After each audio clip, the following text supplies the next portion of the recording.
Ce film m'a paumé.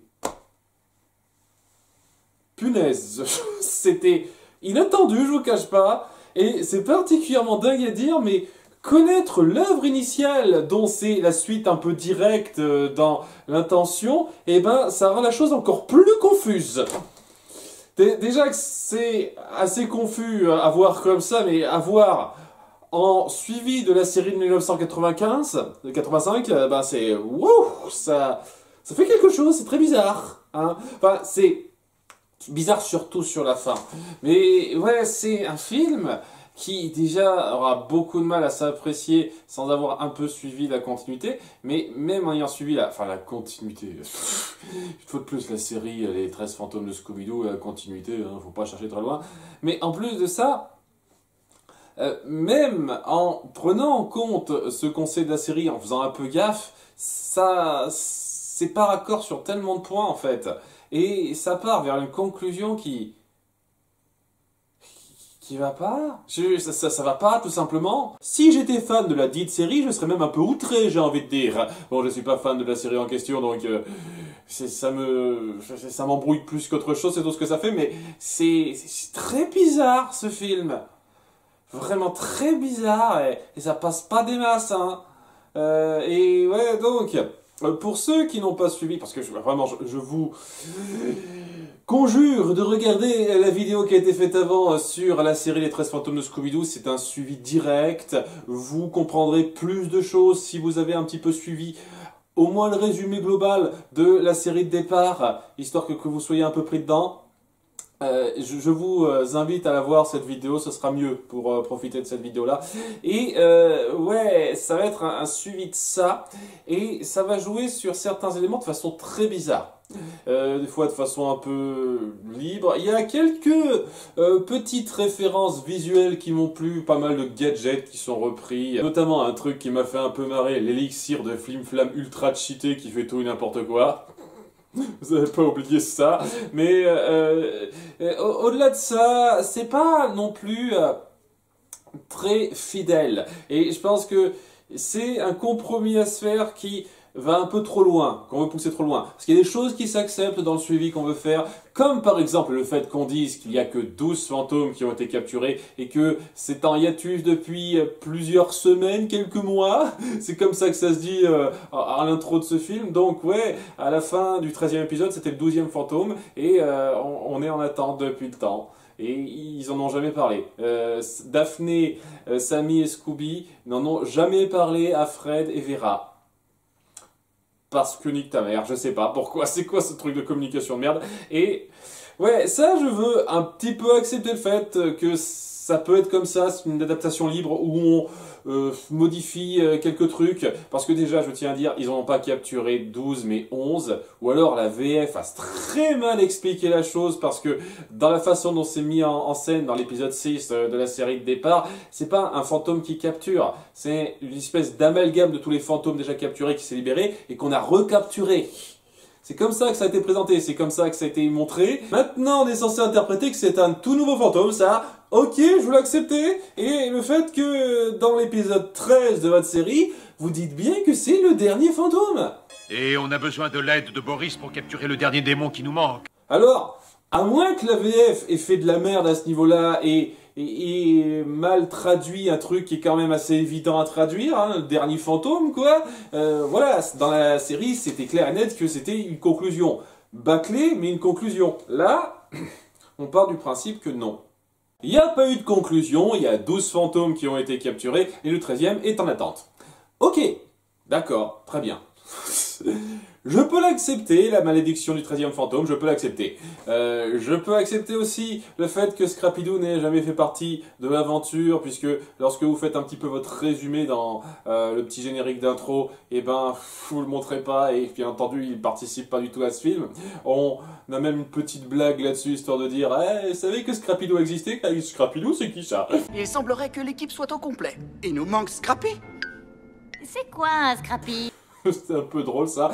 Mais au-delà de ça, il y a des trucs, je trouve, qui auraient pas dû être à ce point modifiés parce que à ce moment-là, vous ne tenez pas compte de ce qui a vraiment été fait en termes d'esprit. dans la série. Alors bien entendu, si on voulait reprendre l'esprit de la série, c'était ultra cartoon, donc pas fameux, mais enfin, ne serait-ce que le passage des personnages et certains éléments abordés. Et il y a beaucoup de choses qui sont un peu gênantes à ce niveau-là dans la reprise. Je vais en parler au fur et à mesure de la critique, enfin la réaction sur ce film-là.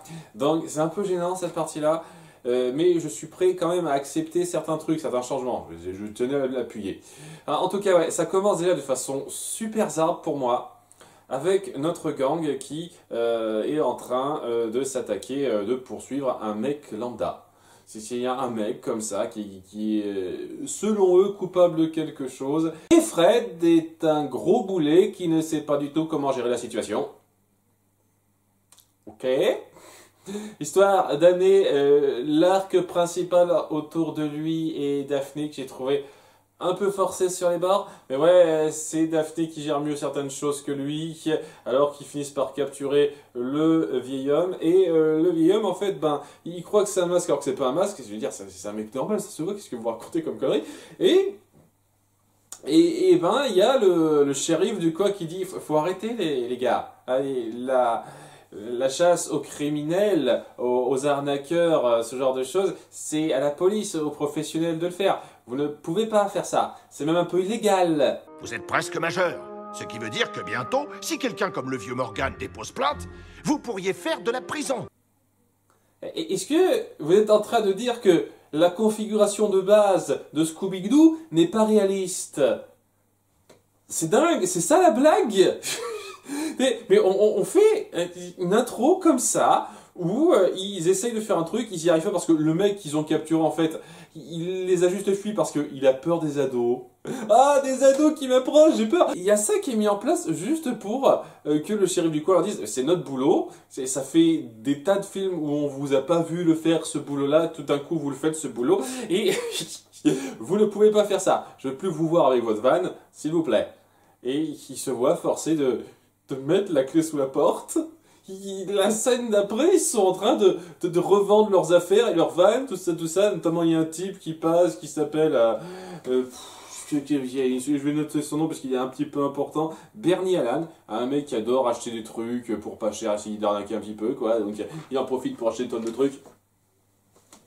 Et voilà, il y a le personnage qui dit « Ah, c'est la fin, maintenant il n'y a plus de mystère, d'enquête, etc. » C'est quoi ce truc? Ça sert absolument à que dalle. Hein. Cette situation de départ sert absolument à que dalle, n'a rien à voir avec le schmilblick. Et je pige pas pourquoi vous avez fait ça, en fait.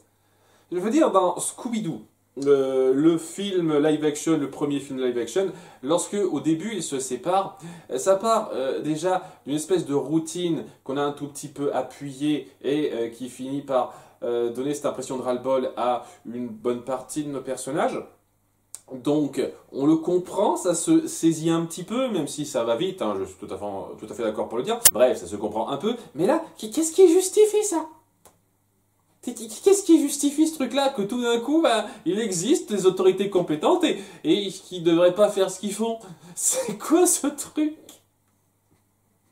Tout ça pour rien, pour créer un drame secondaire sans intérêt qui n'appuiera que dalle. Je ne comprends pas. Cette introduction m'a complètement embrouillé. J'ai pas du tout compris où vous vouliez en venir avec ça, quoi. Je vous cache pas. Ça commençait bien. C'est pas le seul truc qui va m'embrouiller, je vous cache pas. C'est ça le truc. C'est le film le plus confus de la franchise Scooby-Doo pour moi. C'est dingue. Bref, alors que ils sont en train de se préparer à, donc on a l'intro, etc. Je n'ai pas parlé, mais on voit rapidement le passé de Vincent Van Spectre. Mais j'en parlais un petit peu de Vincent Van Spectre plus en détail par la suite. Après cette intro-là, ils reçoivent donc un appel par boule de cristal, parce qu'ils l'ont conservé dans un coffre, quoi, de Vincent Van Spectre, justement. Qui leur dit rapidement que faites-vous? Le 13e fantôme s'est manifesté et il y a Fred et Vera qui disent mais qu'est-ce que c'est que ce bordel? Qu'est-ce que c'est? Et ouais, il y a Daphné, Sammy et Scooby qui leur expliquent. On a combattu 12 fantômes pendant que vous étiez en vacances d'été, très prolongées parce que ça s'est rallongé un petit moment, hein. Il y a eu pas mal de périodes de battement, ça s'est pas fait en quelques semaines, hein. Je le dis clairement. Bref, vous étiez en vacances d'été, on n'a pas pensé une seule seconde à vous prévenir ou quoi que ce soit. On s'est occupé de fantômes, tranquille, en se posant, on a adopté un garçon pendant un petit moment. Ok, donc Fred et Vera se disent bah, pourquoi vous nous avez rien dit, c'est complètement con. Non mais c'est parce que on essaye d'être un peu raccord avec les deux univers, même si c'est pas du tout logique. Ah, ok, alors que vous auriez juste pu partir d'un postulat qu'ils étaient au courant, Fred et Vera, que Daphné et compagnie leur avaient raconté, même s'ils n'étaient pas là. Mais non. Donc, c'est histoire de rallonger le truc. Bref, il raconte un petit peu l'histoire. Vera va être ultra chiante dans ce film. Elle est à son paroxysme de niveau de scepticisme. Et ce qui est particulièrement chiant, c'est que ce film essaie de lui donner en grande partie raison. Donc ouais, elle pense que le surnaturel n'existe pas, tout s'explique par la science maintenant, et elle ne veut pas croire ça. Elle va s'imaginer qu'il raconte des bobards, que ce n'est pas des vrais éléments surnaturels, et que voilà, ça peut s'expliquer d'une certaine façon. Sachant que dans la série, et je pense que c'est... Je crois ce qui est voulu pour le film, c'est le truc qui est ultra confus, on en parlera après ça. Ça veut bien insinuer de façon claire que c'était la magie directe. Il y avait des fantômes, il y avait directement des sorts, c'était magique, surnaturel. Il n'y avait pas photo, il n'y a pas l'ombre d'un doute là-dessus. Mais on va essayer de jouer un tout petit peu là-dessus dans le film, mais on va vraiment insister sur Vera qui va avoir des doutes. À un moment donné, elle deviendra lourde à ce niveau-là, quoi. Ce serait cool de pas insister sur quelque chose qui n'a pas besoin d'être là pour créer du petit conflit à la con, quoi. Je vois pas en quoi c'est drôle ou intéressant en termes d'interaction de personnages d'appuyer à fond Vera qui dit « Ah non, je crois pas ça, vous dites n'importe quoi, ça commence à m'énerver, quoi. » Au bout d'un moment, je me demande où est l'humour voulu dans cette configuration, en fait. Parce que ça rend pas ça particulièrement drôle. Je sais pas trop, mais voilà, ce n'est qu'une accumulation par rapport à ce qu'on a eu avant, mais je pense que c'est le pire niveau pour l'instant, ça. J'espère que ça ira pas beaucoup plus haut. J'ai quelques doutes pour le film suivant, on verra ça la prochaine fois, mais ouais, j'espère que ça ira pas beaucoup plus haut que ça par la suite. Bref, ils se rendent à l'adresse de Vincent Von Spectre, avec Daphné qui va devenir tout d'un coup la super chef. Voilà, c'était moi qui gérais avant, tu gérais que dalle avant. Tu gérais que dalle, Daphné, dans la série. ça n'avait absolument rien à voir avec toi. Tu suivais le mouvement et t'étais la potiche de service. On est passé de Daphné la potiche à Daphné la super girl. C'est exactement ça, parce qu'elle sait tout faire, c'est une super warrior, elle sait tout gérer comme il faut, et elle va tout prendre en main, elle sait exactement comment faire. Et c'est pas un gros problème pour moi. Au début, j'ai eu du mal, parce que ça donnait un peu l'impression que ça allait se faire beaucoup trop au détriment de Fred. Au bout d'un moment, Fred a fini par montrer qu'il ne servait pas à rien et qu'il pouvait apporter quelque chose de façon un tout petit peu régulière. Donc, ça m'a un peu calmé, mais ouais quoi, on passe d'une Daphné totalement différente hein, à une autre quoi. C'est vraiment l'opposé de ce qu'elle était dans la série. Là, c'est elle qui est la super warrior qui arrange beaucoup de choses. On sent qu'ils sont bien inspirés de Sarah Michelle Gellar. Je pense vraiment que le film live action a vraiment beaucoup joué dans la direction de Daphné par la suite. Elle prend les choses en main, le van était vendu mais c'est pas grave, on revient sur l'autre van qui avait été utilisé dans la série histoire de faire une petite référence. J'ai pas trop reconnu le design mais bon c'est pas la même animation aussi. Hein. Donc ils se rendent là-bas, avec Daphné qui gérera un petit peu le tout, et Vincent qui sera dans son château, attaqué par le 13e fantôme en question, qui s'appelle Asmodeus, parce que voilà, elle a fait quelques petites recherches, verra, d'après le livre que vous avez, le 13e fantôme devrait s'appeler Asmodeus, et ce sera le plus puissant du lot, tout ça, tout ça. Ça n'en dit pas plus, alors que bon, il y a beaucoup plus de choses à dire lorsqu'on se penchera un peu dessus, mais ouais, ils se rendent dans le château, on essaie de créer un peu d'ambiance, parce que voilà, il y a personne pour les accueillir, alors que Vincent devrait être là.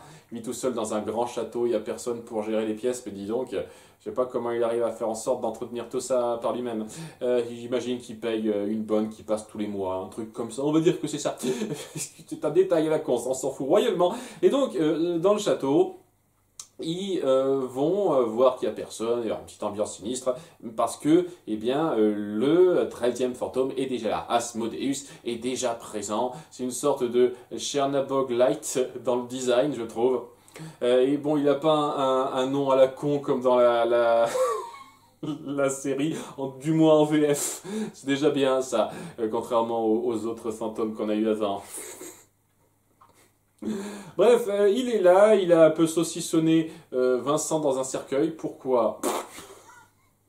C'est pour le King, c'est son King, il aime ça. Et ouais, nos personnages, après s'être un petit peu dispersés, avec Vera qui trouve des explications à certains mécanismes. Donc elle se dit, ah ouais, ça doit pas être de la magie s'il y a ça, histoire d'appuyer son scepticisme une fois de plus. Ils finissent par tous se regrouper avec Vincent et la créature qui apparaît en disant « Oh ouais, donne-moi le coffre !» Non, le coffre n'est pas là. Parce qu'ils pensaient l'avoir donné à Sammy et Scooby lorsqu'ils sont partis après le 12e fantôme donc. Mais Sammy a dit « Je voulais renvoyer par courrier dans votre adresse à l'Himalaya. » Ah, la première adresse, on l'a vu. Elle dit, ah ben non, c'est une résidence secondaire, c'est une location, j'y vais pas moi. C'est une location à qui en fait? Il dit ça, c'est une location. Et à qui possède ça exactement? Alors c'est une location, mec. Donc, ah non, mince, le coffre est pas là. Ah, zut, zut, zut. Donc, ouais, plutôt que de s'en prendre à eux pour les mettre hors d'état de nuire et se rendre lui-même là-bas pour avoir le coffre tout seul, quoi, sans personne pour le gêner, ben il y va en les laissant seuls, le fantôme d'Asmodeus, et ça met un petit peu notre bande sur le qui-vive pour aller affronter la créature avec Vincent Van Spectre qui donnera son avion pour les aider et qui lancera un sort à un moment donné, et c'est plus ou moins sa seule contribution. Et je vais le dire clairement, je pense que la plus grande insulte de reprise à la série, c'est la caractérisation de Vincent, parce que à moins que la VF ait complètement drastiquement changé comment il était au départ, c'est pas le même Vincent Van Spectre, hein. J'ai contacté l'hôte d'Herbou Nbou et son courroux réel vient d'arriver. Le colis de Sammy n'a jamais été livré par la société de transport. On a affaire à une espèce de pseudo-bouffon qui adore se la péter ridiculement et qui fait des jeux de mots n'importe quoi-tesques juste pour le lol. À quel moment c'était présent dans la série, ça?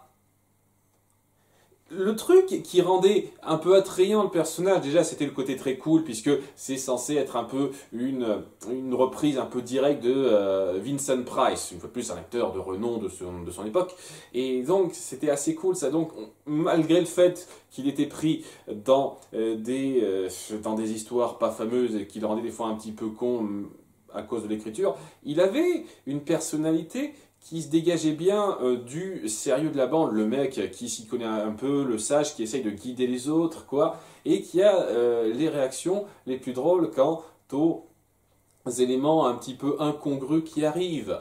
Et c'est pas du tout ça. Là, il est incongru, c'est lui qui est incongru, c'est pas sa réaction à l'incongru qui le rend drôle. Ce qui est censé le rendre drôle, c'est le fait qu'il est ultra incongru lui-même, et qui fait... c'est un peu pitié, je trouve, dans sa façon d'être incongru, et c'est assez irritant. Le seul truc un peu sérieux qu'on va un peu développer sur lui, c'est que, alors là, c'est un énorme retcon, parce que c'était pas du tout comme ça, du moins pas dans la VF, peut-être une fois de plus, la VF a fait n'importe quoi, hein, qu'on n'hésite pas à me reprendre si vous connaissez la série par la VO, que c'est lui qui est responsable de l'enfermement, de la libération au départ, mais de l'enfermement après coup des 13 fantômes la dernière fois. Pas la fois de la série, lorsque c'est Sammy et Scooby qui l'ont fait, ils sont restés consistants là-dessus, mais la première fois avant, c'était lui qui avait libéré les fantômes et qui les avait enfermés à l'aide d'un ami qui s'appelle, c'est un petit peu important, Mortifère, voilà, un mec qui a œuvré avec lui comme ça, on n'a pas développé quoi que ce soit autour de ça, évidemment on n'a absolument rien noté de ça dans la série de départ, pour capturer le 13e fantôme,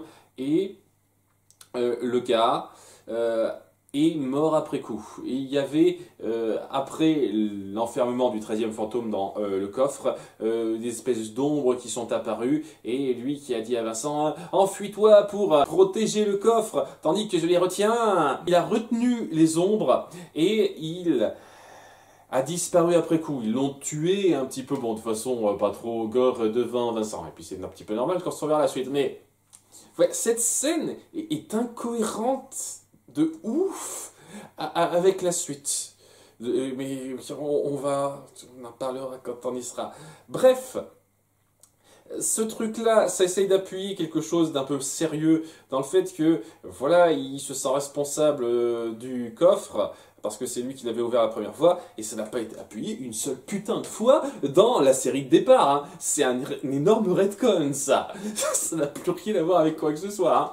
Vraiment. Et ouais, j'aurais pas été con dans l'absolu si vous aviez joué de façon un peu poussée là-dessus. Parce que voilà, ça aurait créé du drame intéressant entre les personnages, mais on préfère largement appuyer ces trucs de guignol. Et puis bon, dans un sens, je ne peux pas non plus nier que c'est l'élément principal de la série de base. Ça, c'est totalement raccord. Il y a beaucoup de scènes, notamment lorsqu'on le met avec Daphné, Sammy et Scooby, où ils font un petit peu du gag cartoon très poussé, plus appuyé que je trouve les films précédents, parce que ça colle plus à l'ambiance de la série de départ. C'est pas le truc très marrant, c'est mieux animé, c'est déjà ça, mais ouais, je peux comprendre qu'on reprenne ça. Mais bon, c'est pas ça qui le caractérisait vraiment, Vincent Von Spectre, et je trouve que vous l'avez très mal repris. Hein. Il n'est pas intéressant. Bon, déjà, le doublage n'est pas le même. Bon, vous pouvez pas, c'est normal, mais ça se rapproche vraiment pas en plus. Hein. Bon, maintenant que ça c'est dit, ces retrouvailles sont faites, ils se rendent donc en Himalaya et ils vont assez vite se séparer en faisant certaines recherches. Va y avoir, comme je dis, un petit arc entre Daphné et Fred où Daphné prendra un petit peu les choses en main en tant que nouvel chef et Fred qui ne sait pas exactement ce qu'il a à faire.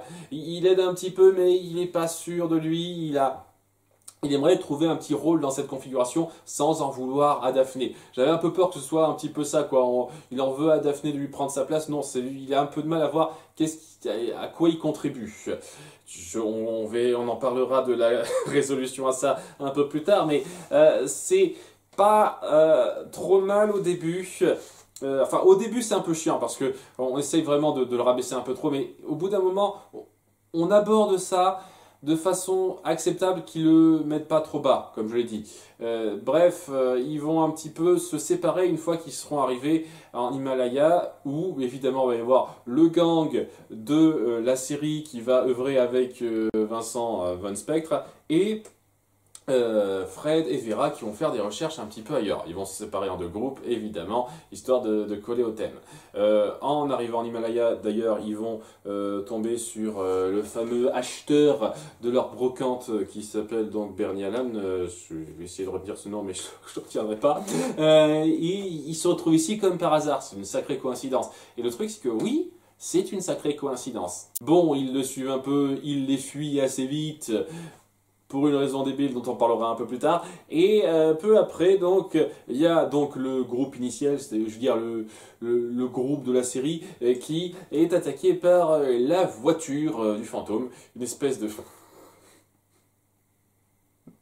grosse cylindrée ultra tape à l'œil qui dégage une fumée verte. Cette voiture, elle va réapparaître avec quelques instants et elle va déclencher une avalanche, ce qui fait qu'ils seront un petit peu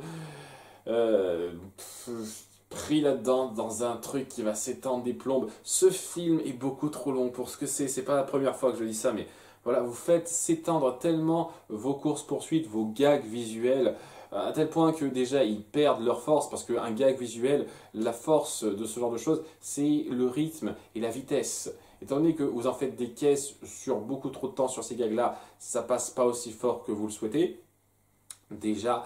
Et puis voilà, quoi, c'est des scènes qui s'étendent. Ce film aurait pu durer facilement 20 minutes de moins. Facilement. Enfin bref, en étant emportés par cette avalanche, ils vont se retrouver devant donc le château de l'Himalaya, avec quelques petits changements qui ont eu lieu, qui ne sont pas expliqués. On peut dire, ah, ça, cette course, c'est nouveau. Ah, et oui, et alors? Et qu'est-ce que ça veut dire? Je ne sais pas, ce n'est pas expliqué pourquoi c'est nouveau. Bref, ils se rendent à l'intérieur du château en étant aidés par l'avalanche qui les a fait s'y rendre beaucoup plus vite que prévu. Et donc, à l'intérieur du château, ils vont rapidement faire quelques recherches pour tomber sur le coffre. Mais juste après, Asmodeus qui les a devancés de très peu. Et donc, ça va être la course-poursuite sur la seule chanson du film. Ça faisait un petit moment.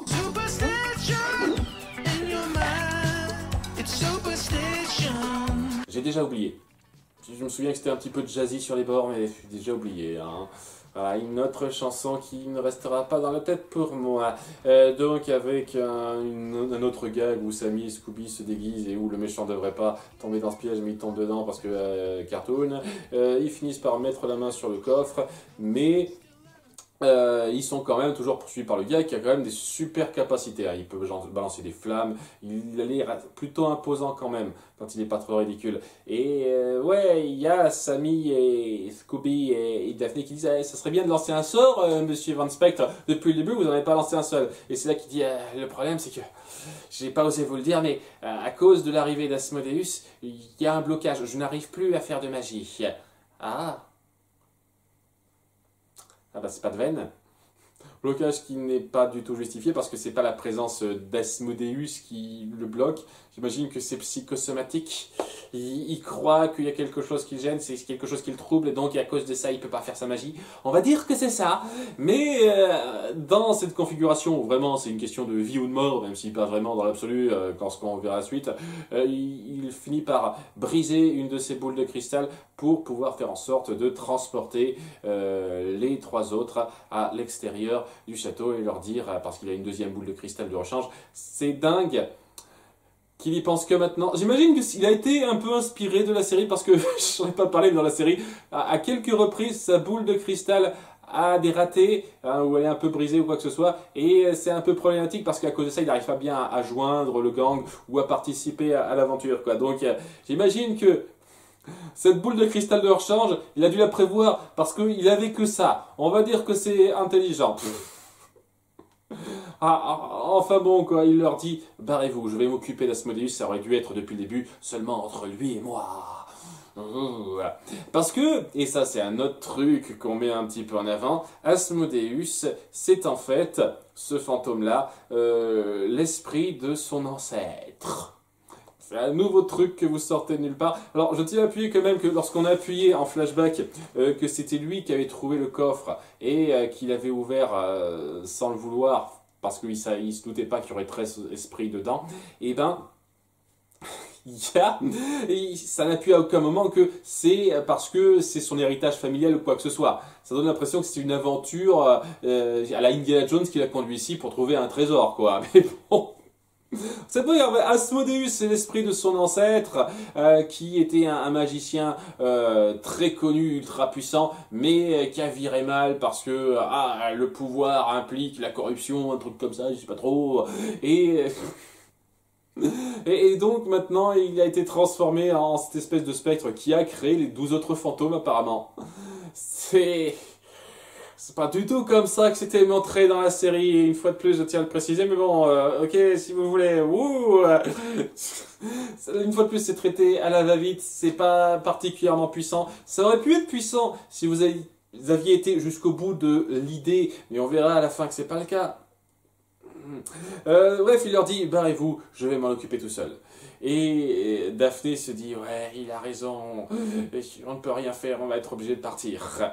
Parallèlement, parce que je n'ai pas parlé de Daphné et de Vera et Fred, eh ben, ils vont faire des recherches en ville et ils vont tomber, en faisant quelques recherches, sur un spécialiste des 13 fantômes, un adolescent d'âge assez avancé, hein, relativement proche du leur, qui leur dit qu'il sait tout. J'ai même 2 magasins, un magasin avec des tonnes d'objets souvenirs qui sont en référence aux fantômes, regardez comme je suis un vendeur, et un magasin de tonnes de gadgets qui peuvent vous aider à attraper les fantômes, regardez, vous voulez acheter, et évidemment on voit de qui il s'agit, hein, c'est très évident lorsqu'on a suivi la série que c'est Flim Flam. Seulement, Flim Flam dans la série il avait 10-12 ans. Et lorsqu'on l'avait montré plus âgé de 10 ans dans une espèce d'aperçu du futur, il avait toujours cette apparence-là. C'était toujours très con pour moi, mais bon. Là, tout d'un coup, en l'espace de quelques mois, parce qu'on dit, hein, c'est à peine 2 mois, un truc comme ça, qui s'est passé depuis le 12e fantôme, il y a une ultra poussée de croissance. Et maintenant, il a l'air d'être beaucoup plus âgé. Ce qui n'apporte absolument rien sur le principe au récit. Je veux dire, ça fait 35 ans depuis la série. On est d'accord que c'est pas grave si vous prenez pas le même doubleur, mais que vous en prenez un qui ressemble un petit peu en termes de voix à celle de Flim Flam de base, quoi. Vous pouvez pas dire que c'est le même doubleur qui a repris son rôle, quoi. Donc, pourquoi vous l'avez fait beaucoup plus... Parce que là, c'est pas une poussée de croissance de quelques mois, ça, je suis désolé, hein. Tu peux pas te transformer en gamin de 12 ans en ça en quelques mois, c'est impossible, hein. Pas par magie, mais... Après, c'est un détail. Mais oui, ça fait partie des trucs très bizarres. Je ne comprends pas pourquoi vous faites ça. Ce n'est pas logique pour moi. En tous les cas, il leur dit certains trucs, il essaye de leur vendre pas mal de trucs. Il y a Vera qui est ultra énervé parce que lui il dit le surnaturel, vous pouvez lutter contre, etc. Il dit le surnaturel, ça n'existe pas. Et après une dispute un petit peu où il leur dit attention, la nuit c'est dangereux, il y a des fantômes. Elle se barre quand même avec Fred, elle dit c'est n'importe quoi, etc. Et tout d'un coup, il y a quelque chose qui l'a fait voltiger en l'air, qui sort de nulle part dans le brouillard, et Fred juste après également. Et quelques scènes plus tard, il retombe juste à côté de Daphné, Sammy et Scooby. Quelles étaient les chances, hein? Quelles étaient les chances? Et elle va se retrouver complètement changée, Vera. Elle me dit j'ai reçu la preuve que le surnaturel existe. J'étais transporté en l'air, j'ai pas fait de recherche plus que ça. Le surnaturel existe, les fantômes existent, vous aviez raison. Et elle est en mode déni total, genre, mets plus mes lunettes, j'en ai rien à foutre. Ok, c'est comme ça que tu le perçois, en fait. Il y avait tellement de façons intéressantes, satisfaisantes de montrer Vera, comprendre, accepter que le surnaturel existe. Un truc que j'ai beaucoup aimé, c'est dans l'île aux zombies, où tout notre gang croit que le surnaturel n'existe pas, parce qu'ils ont rencontré que des cas logiques où il n'y avait pas de fantômes, c'était toujours quelqu'un sous un masque. Et Daphné l'appuie au passage, hein, donc c'est pas en continuité. Hein. Que ce soit clair, hein, ce film n'est pas en continuité avec le film L'île aux zombies. Donc, c'était plutôt cool. La terreur qui se mettait en place par rapport à ça, là elle est en déni rapide et c'est traité vraiment à la va-vite et je trouve ça dommage, quoi. Le surnaturel existe, je n'y ai jamais cru et je me dis j'en ai plus rien à foutre maintenant, c'est très vite. Et ouais, donc on est dans cette phase forcée où tout le monde est en mode on a baissé les bras, on ne peut rien faire, on s'en fout. Et c'est là que Fred a son dernier appel pour se dire ouais, vous savez quoi, j'ai trouvé mon rôle, j'ai menti tout ce temps. Alors, pendant les vacances d'été, j'étais pas, je sais pas où vous étiez, il a rien dit, j'étais en fait dans un camp de majorettes. Et c'est ça qui m'a un petit peu formé. Maintenant, je suis un peu majorette dans l'âme et je suis là pour vous encourager. C'est ça mon truc. Vous allez y arriver, etc., etc. Et c'est bien scène de façon très grossière et pas du tout satisfaisante là non plus. Mais bon, il parvient quand même à leur redonner le moral pour se préparer à l'assaut du château qui va prendre un certain temps. Et vraiment, quoi, hein, pendant facilement 1 heure, hein, une grosse heure. Hein, et encore, je dis ça... vraiment en étant généreux. minimum 1 heure, Vincent il est resté face à face avec Asmodeus en disant hey, tu veux le coffre, tu vas pas l'avoir, tu veux le coffre, tu vas pas l'avoir. C'est plus ou moins ça. C'est un peu con pour moi. Bref. Il y a Daphné, Scooby et Sammy qui essaieront de s'infiltrer par-dessus les toits du manoir. Parce que voilà, ils pouvaient pas creuser, il n'y avait pas de fenêtre, etc. Et de leur côté, Fred et Vera iront revoir Flim Flam pour le forcer à leur donner ses gadgets afin qu'ils puissent se rendre au manoir par la voie terrestre. Parce que voilà, ils pourront foncer dans la glace qui garde l'entrée. Et donc, ouais, Flim Flam dit, ok, maintenant vu que je m'y connais un petit peu, je vous accompagne. Là, on n'est pas encore censé savoir que c'est Flim Flam au passage, hein. Mais bon, une fois de plus, c'est ultra évident. Je tiens à l'appuyer quand même, parce que, bon, il est très anecdotique, Flim Flam, dans cette histoire. Mais ouais, je préfère cette version de Flim Flam largement, de très loin à celle de la série animée de 1985, hein. Largement. Voilà, son petit délire est un petit peu drôle. S'il apporte quelque chose sans en faire trop, peut-être que ça aurait été cool de l'appuyer un peu plus, parce que ça fait vraiment un genre, je fais acte de présence, mais au moins, quoi, on joue un peu sur lui et il est pas lourd. Donc, c'est un plus par rapport à la série. Même s'il a une poussée de croissance inexpliquée. Enfin bon, ouais, ils se rendent là-bas, chacun, c'est pas palpitant ce qui se suit. Il y a Sammy, Scooby et Daphné qui essayent de jouer les fantômes pour confondre le méchant, alors qu'en fait ça permet juste de confondre Vincent, et donc ils ont empiré les choses en intervenant. Bravo les gars. Puisque à ce moment-là, Asmodeus a le coffre. Et il y a Fred, Vera et Flim Flam qui les rejoignent peu de temps après. Des retrouvailles très rapides, ce qui fait que on ressent pas quelque chose de particulier avec ça. Et puis on est genre à 10-12 minutes, on est à 12 minutes de la fin. On est à 12 minutes de la fin. Flim Flam retrouve Daphné, Sammy et Scooby. Et un peu Vincent. Waouh! C'est fort, hein? Non, enfin bref, quoi, en se rendant là-bas, ils arrivent un peu trop tard puisque Asmodeus a le coffre et l'ouvre devant eux. Et tout le monde se dit, oh mon Dieu, c'est trop tard, qu'allons-nous faire? Les fantômes vont être libérés. Et ça aurait été cool, mais non, c'est pas du tout ce qui se passe, puisqu'il y a Vera qui a intervenu en disant, je recommence à être un petit peu sceptique, parce que d'après la logique, la seule logique que vous suivez un petit peu, que vous n'avez pas du tout suivi dans la série au passage, il n'y a que des êtres vivants qui peuvent ouvrir ce coffre-là. Donc ce n'est pas logique que Asmodeus puisse le faire. C'est étrange. Mais c'est là qu'on découvre que ce n'est pas du tout un fantôme, c'est une personne déguisée. Et la conclusion du 13e fantôme qu'on essaye de mettre en place, au bout du compte, ça n'a pas lieu. Puisque ce n'est pas du tout le 13e fantôme. Je vais en parler un peu ça, parce que c'est à partir de là que ça me... Ça m'embrouille beaucoup ce film, je ne cache pas. C'est parti là, la montagne russe, c'est parti. Donc, le gars en question, c'est Mortifère, son compagnon de flashback. C'est un peu ce que je craignais en fait. J'avais un petit peu peur que ce soit pas un vrai fantôme et que ce soit un mec déguisé. Et si c'était un mec déguisé, c'est clair net que ça pouvait être que Mortifère.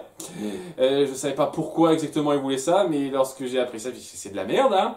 Ses motivations, et en fait, il a voulu blouser Vincent pour lui prendre le coffre parce que c'est un artefact rare qui peut se vendre très cher. Le flashback date d'il y a, allez, 20 ans à vue de nez. T'as attendu 20 ans pour agir, mon vieux. Autant je peux un peu comprendre qu'il ait fait tout ce foin pour faire croire qu'il était mort afin de brouiller piste au cas où le coffre disparaissait et donc Vincent n'aurait pas de soupçon que ça pourrait être lui. Mais pourquoi ? Pourquoi t'as attendu aussi longtemps, mec? C'est quoi le principe? Le coffre, il a végété pendant 20 ans ou plus dans cette espèce de château reculé où il y avait personne, à part de fantômes à la con, j'avoue. Qu'on n'évoque pas, évidemment, hein, les deux blaireaux, les deux fantômes blaireaux, qui au passage n'avaient pas eu de conclusion, ils n'étaient pas enfermés ou quoi que ce soit, ils s'étaient juste barrés à la fin de l'épisode 13 de la série, et ils apparaissent pas. Tant mieux, je ne me plains pas. Dans votre continuité, il n'existe pas dans la nouvelle continuité de ce film. T'as pas essayé une seule seconde durant tout ce laps de temps de prendre ce coffre? C'est un plan mûrement réfléchi sur 20 ans où tu branles rien pendant 20 ans et après tu reviens. Et je dis 20 ans en étant généreux, je pense que ça doit être plus en plus. Hein. C'est complètement con, je trouve. Et tout ça pourquoi? Ça pourquoi? Pour que le Scooby Gang ne serve à rien. Parce que le coffre en question qui était dans le château, bah c'était pas le coffre des 13 fantômes.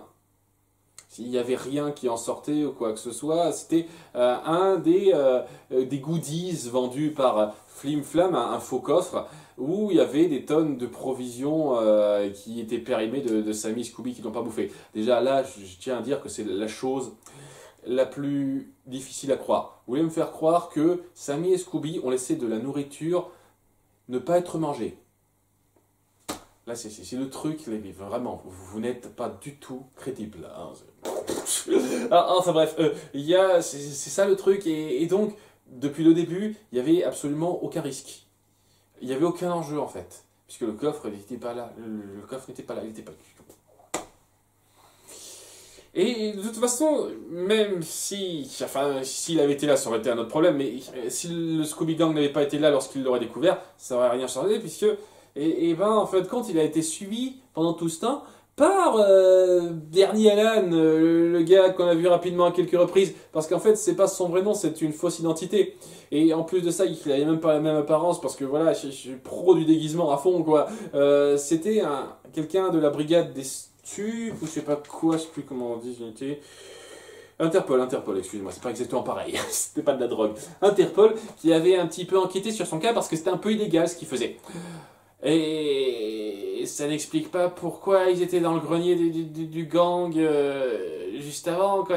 Pourquoi ils y étaient, c'était quoi le truc? Je veux dire, quel est le rapport? Est-ce que ils savaient que le coffre était en lien avec eux? Mais ils le savaient pas, Asmodeus Mortifère. Puis il a rien fait, Mortifère, pour avoir le coffre là-bas. Si Mortifère l'avait su, et Interpol, je comprends pas. Et donc, au bout du compte, Interpol arrive pour le capturer, quoi, l'arrêter. Donc le Scooby Gang sert à rien. Bon, alors, il va servir... non, il va servir à rien, en fait, le Scooby Gang, parce que, après coup, il va y avoir... parce que c'est pas terminé, hein. C'est pas terminé. Il va y avoir Mortifère qui va se barrer dans sa bagnole, qui fait venir, parce qu'il la contrôle automatiquement. Et il y a... Daphné qui vient réfléchir, qui dit attention, s'il utilise sa voiture près de ces montagnes, ça va provoquer une autre avalanche, apparemment plus grave que celle qu'il y a eu avant, et qu'on les a enchaînés tous les deux. Je veux dire, il n'y a pas eu de problème, on n'a pas une seule seconde appuyée qu'il y avait la moindre perte après cette première avalanche, mais cette seconde pourrait être super grave, hein. Faut l'empêcher, c'est important, waouh, les enjeux, mes aïeux. Et donc, en se barrant sur le pont, il y a un événement un peu inexpliqué qui arrive, où le pont s'effondre et fait tomber la bagnole avec lui. Mais rassurez-vous, il meurt pas. Ah non, non, on va pas être trop gore avec ça. Non, non, il est parvenu à s'agripper à la paroi, il monte. Mais qu'est-ce que c'est que ce truc? Et c'est là qu'il y a la fumée d'Asmodeus et de l'ancêtre de Vincent qui apparaît. En ayant l'air content, genre son âme a été libérée de quelque chose, et c'est là que Vera dit, eh bien en fin de compte, il cherchait sa rédemption. D'après le texte sur ce livre, on peut croire qu'il cherche sa vengeance pour être libéré, mais en fait c'est sa rédemption. Et donc sa rédemption, c'est de faire s'écrouler un pont pour empêcher une avalanche. C'est ça en fait. J'ai ma rédemption, mon fils. Et le truc avec ça, c'est que le film n'est pas clair à ce niveau-là, et c'est là que je vais être... C'est ça que je suis ultra embrouillé, parce que je sais pas ce que vous voulez faire, en fait. Je suis vraiment pas ce que vous voulez faire. Donc, vous dites que, depuis tout ce temps, le fantôme qu'on a affronté n'était pas un fantôme, il n'y avait rien de surnaturel. Vous dites qu'il y a peut-être ou pas du surnaturel, avec... certains éléments, mais pas sûrs. Et moi, je me pose une question. Est-ce que vous voulez faire quelque chose avec le 13e fantôme, en fait? Est-ce que cette espèce de moment où on voit son âme s'élever, c'est censé être la fin du 13e fantôme qui n'est pas du tout fait quoi que ce soit depuis le début, en fait? Donc il n'y a plus que 12 fantômes qui sont piégés dans le coffre, en fin de compte, c'est ça le truc? Alors que c'est pas du tout ce qui était indiqué à la fin de la série ou quoi que ce soit. Dans la série, c'est pas du tout ce qu'on disait. Il est où le principe, en fait? Le 13e fantôme n'existe plus. Il existe encore. Il faudra peut-être le capturer plus tard. C'est quoi le truc en fait? Je pige pas. Parce que Vera dit, ouais, je dis ça pour lui faire plaisir, j'y crois pas du tout. Et elle essaye d'expliquer en fait que au bout du compte, il n'y a pas eu le moindre truc surnaturel. Donc tout ce qu'on a vécu, ce n'avait rien de surnaturel. C'était juste une image qu'on a vue rapidement qui est apparue dans le ciel. Et ouais, ce qui nous a tiré en haut, qui nous a fait un petit peu monter au ciel et retomber, bah, c'était juste un tire-fesse. Qui est passé par là, quoi, le tire-fesse qui les a un petit peu pris de façon accidentelle, ce qui est la seule explication possible, parce que pourquoi quelqu'un les transporterait juste ici? Ou alors, c'est genre une autre rédemption de Asmodeus. Genre, il savait que si Vera et Fred se retrouvaient à proximité de Daphné et Scooby Gang, ils sauveraient la situation un petit peu, ils aideraient à sauver la situation un tout petit peu. Donc ouais, je pense que ouais, c'est ça le truc, c'est le tire-fesse qui les a fait un petit peu se balader en haut sans qu'ils voient rien puisque c'était le brume, et puis voilà quoi. Donc ouais, est-ce que ça essaye un tout petit peu de valider ou pas quoi que ce soit en fait? Ça reste dans le vague et je trouve ça particulièrement irritant en fait. Parce que à la fin, dans les affaires de Scooby-Doo et Sammy, c'est aussi très con ça, dans les affaires de Scooby-Doo et Sammy, il y a le coffre, le vrai coffre, le vrai modèle. Donc depuis tout ce temps, il était dans l'avion que Vincent leur a donné, ils n'ont pas fait gaffe, c'était dans nos affaires, on n'a pas remarqué. Complètement con quoi. Je veux dire, il y a Sammy et Scooby qui ont dit, lorsqu'ils se sont rendus auprès de Vincent, merde, ils ont dit à Vincent ce qu'ils se sont rendus dans son premier château, bah on l'a pas apporté, on vous l'avait déjà livré. Je vous l'avais renvoyé quand les cours ont recommencé. Mais tu l'as envoyé où? Chez vous, dans votre vraie maison, près de l'Himalaya. Et tout d'un coup, à la fin, on dit, ah, c'était dans leurs affaires. Ils ont pas fait gaffe. Putain. Bref, il y a Vera qui se dit, hey, je vais vous prouver en l'ouvrant. Et tout le monde se dit, non, non, attends, on sait jamais. Si tu as tort, qu'est-ce qui pourrait arriver? Et c'est là qu'elle dit, ah, ok, très bien. On descend le suspense sur, peut-être que c'est vrai, peut-être pas. Et je suis paumé en fait. C'est ça que vous essayez de faire. Et vous essayez de laisser ouvert aux spectateurs la possibilité que tout le surnaturel qu'on avait vu dans la première série, c'était peut-être pour de faux, c'était pas du surnaturel. Parce que ouais, elle l'explique, Vera, c'était une espèce d'hallucination de masse. Ouais, une hallucination de masse. Je tiens à préciser que quand même le dernier fantôme, c'était diffusé en direct à la télé devant tout le monde. Hein. Mais bon, apparemment, non, c'était une hallucination de masse, ça aussi. Et donc, cette espèce d'approche, déjà, le fait de faire en sorte que le méchant ne soit pas le 13e fantôme et qu'il n'y ait pas de confrontation surnaturelle réelle, je trouve que c'est insultant par rapport à l'approche qu'avait voulu faire la série de base. C'est un truc intéressant, voilà, il y a 13 fantômes, on est direct dans le surnaturel, on l'assume, et là on l'assume pas complètement, c'est n'importe quoi, et ça me paume, parce que je sais pas si vous essayez vraiment d'être raccord avec ça, ou si vous partez sur un entre-deux, parce que vous voulez essayer d'être le cul entre deux chaises, entre le truc habituel, où c'est juste le méchant déguisé, et le surnaturel un peu particulier qui arrive que très rarement et qui était très propre, en tout cas, à la série de base. Et je suis paumé sur ce que vous voulez faire par rapport à ça, en fait. Ce film m'a complètement embrouillé. Et j'ai pas apprécié, je vous cache pas que j'ai pas du tout apprécié. Hein. J'ai pas apprécié comment vous avez repris le personnage de Vincent Von Spectre. J'ai pas apprécié comment vous avez mis en scène beaucoup de moments qui auraient mérité d'être beaucoup plus courts. Beaucoup de drames un petit peu forcés. C'est des développements qui vont nulle part. Parce que je leur dis, Vera à la fin, bah, maintenant elle est repartie en mode sceptique. Je crois plus du tout au surnaturel. Tant dire, elle reste bloquée à ça. Hein. On reste dans le statu quo comme si il y avait une continuité à suivre de film en film, mon cul. Et à toute fin, au passage, je tiens à dire, ouais, avec ce qui nous est arrivé, rassure-toi, je pense qu'on peut continuer à être des enquêteurs et tout. L'intro, au bout du compte, on n'en tient pas compte. Ok, super, c'était bien la peine de faire du drame autour de ça. Quoi. Donc, ce film est le plus confus que j'ai vu de la franchise Scooby-Doo, et je m'attendais pas à avoir un truc qui m'embrouille à ce point, en fait. C'est... Ah! Dans un sens, je suis content d'avoir vu la série pour avoir pleinement en tête les problèmes à déplorer dans ce film, pas juste en tant que film individuel, parce qu'en tant que film individuel, je trouve qu'il y a des gros problèmes.